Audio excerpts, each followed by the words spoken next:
इस हफ्ते लद्दाख में काफ़ी टेंशन देखने को मिली। लेह में प्रोटेस्ट्स वायलेंट हो गए, 4 लोगों की जान गई और लगभग 89 लोग इंजर्ड हुए।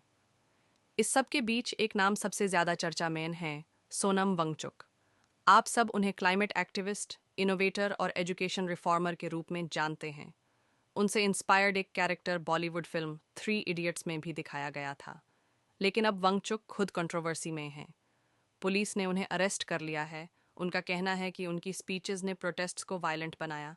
सिर्फ इतना ही नहीं, उनकी एनजीओ का फॉरेन फंडिंग लाइसेंस भी कैंसिल कर दिया गया है और सीबीआई ने इन्वेस्टिगेशन शुरू कर दी है। अब उनकी एनजीओ लीगली अब्रॉड से पैसे एक्सेप्ट नहीं कर सकती। उन्हें नेशनल सिक्योरिटी एक्ट के तहत अरेस्ट करके लद्दाख से 1000 किलोमीटर दूर जोधपुर सेंट्रल जेल शिफ्ट कर दिया गया है। रिपोर्ट्स के हिसाब से उन्हें हाई सिक्योरिटी कस्टडी में रखा गया है, शायद सॉलिटेरी कन्फाइनमेंट में, 24 घंटे सीसीटीवी मॉनिटरिंग के साथ। और अब लद्दाख पुलिस ने यह भी बोला है कि वांगचुक के पॉसिबल पाकिस्तान लिंक्स की इन्वेस्टिगेशन हो रही है। अथॉरिटीज़ का कहना है कि लेह में जो 5 से 6 हज़ार प्रोटेस्टर्स निकले थे, उन्होंने बीजेपी ऑफिस, गवर्नमेंट बिल्डिंग्स और पुलिस व्हीकल्स पे अटैक किया। पुलिस ने क्राउड कंट्रोल के लिए टीयर गैस, लाठी चार्ज और कभी कभी फायरिंग भी यूज़ की।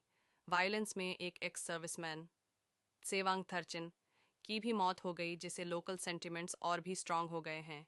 अब सवाल ये है कि ये अनरेस्ट क्यों हुआ।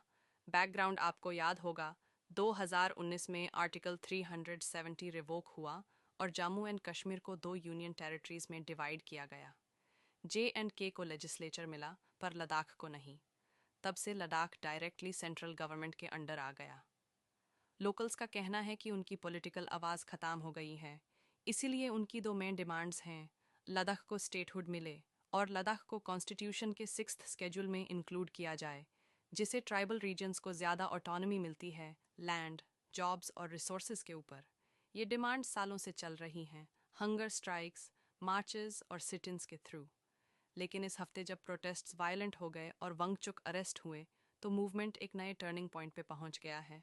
और याद रखिए, ये सिर्फ लोकल पॉलिटिक्स का मैटर नहीं है। लद्दाख बॉर्डर करता है चाइना और पाकिस्तान के साथ। ये इंडिया के सबसे सेंसिटिव फ्रंटियर्स में से एक है। इसलिए इंस्टेबिलिटी यहाँ सिर्फ रीजनल नहीं, बल्कि नेशनल सिक्योरिटी के लिए भी रिस्क है। अब ज़रूरत है सीरियस डायलॉग की।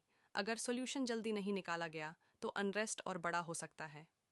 लद्दाख के लोगों को सिर्फ शांति नहीं, बल्कि एक सस्टेनेबल पॉलिटिकल सेटलमेंट चाहिए, और वो भी अभी के अभी।